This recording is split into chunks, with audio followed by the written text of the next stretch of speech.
casse nos frontières?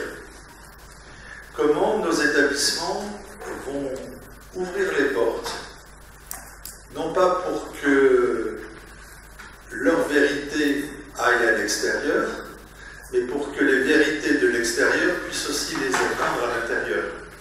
C'est-à-dire, vraiment, je veux dire, accepter qu'il y ait une porosité entre nos établissements, et donc, du coup, le mot complémentarité est très important.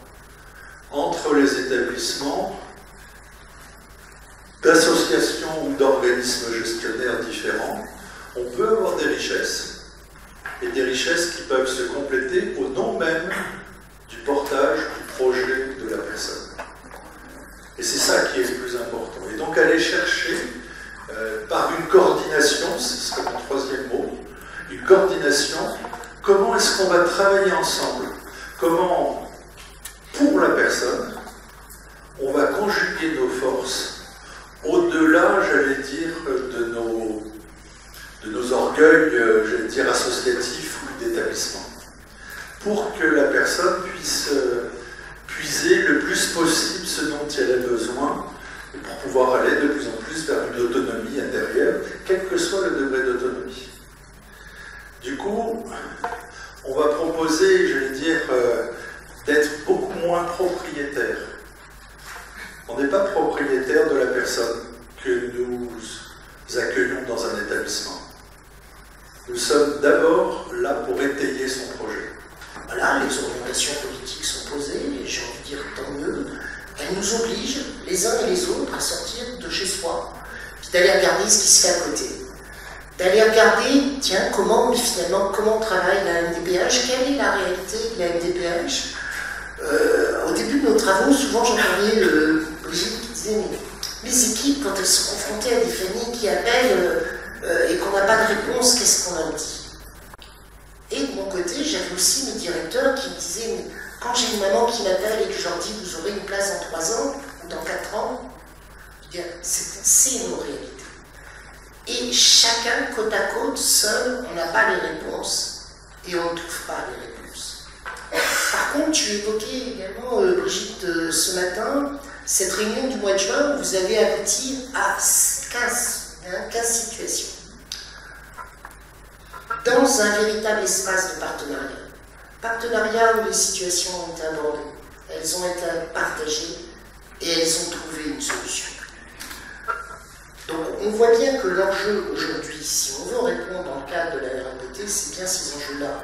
C'est bien apprendre à se connaître, c'est bien arriver à partager les données, avec aussi la réalité de nos propres limites, et je reprendrai tes propos également Thibaut, c'est-à-dire que les limites de ce partenariat, c'est aussi nos limites institutionnelles. Tu évoquais tout à l'heure,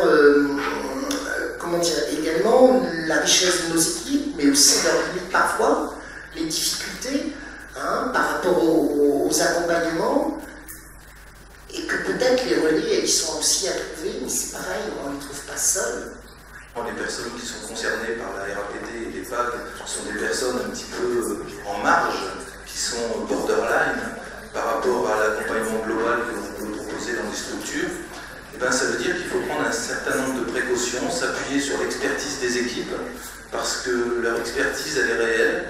J'ai le plaisir de siéger à la CDAPH et je peux dire qu'à chaque fois que les rapports nous sont transmis, c'est beaucoup plus facile de prendre des décisions lorsque les rapports sont étayés, et c'est souvent le cas.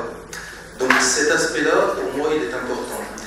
Ensuite, la RAPT, ça peut paraître une grosse montagne, un peu comme la loi 2002 lorsqu'elle s'est appliquée, qu'elle s'est imposée à nous.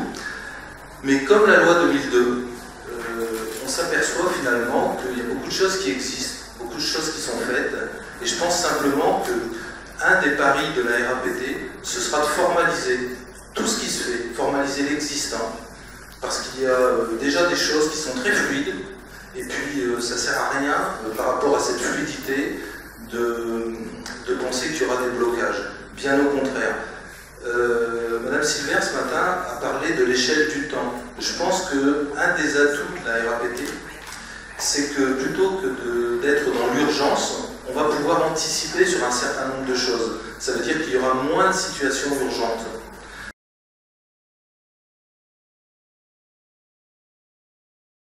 Comment on pourrait, sur le département, initier, impulser cette dynamique d'apprendre à se connaître, d'apprendre à travailler autrement, différemment, et effectivement, les dispositifs de formation, un dispositif de formation nous est apparu naturellement sous forme de séminaire. On a réfléchi, on a bâti ce cahier des charges, il y a eu un appel d'offres.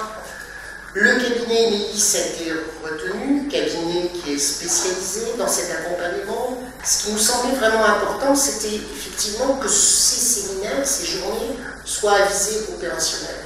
Il faut qu'on apprenne à se parler, à se connaître, à se reconnaître nos propres limites aux uns et aux autres. Qu'est-ce qu'on fait? Comment on travaille? Comment on invente ensemble? Donc cette idée était là. Donc à partir de là, on a décliné ingénierie de formation, 2 groupes de 80, des sous-groupes de 20. Inscrivez-vous massivement. Merci à vous de nous avoir soutenus dans la démarche.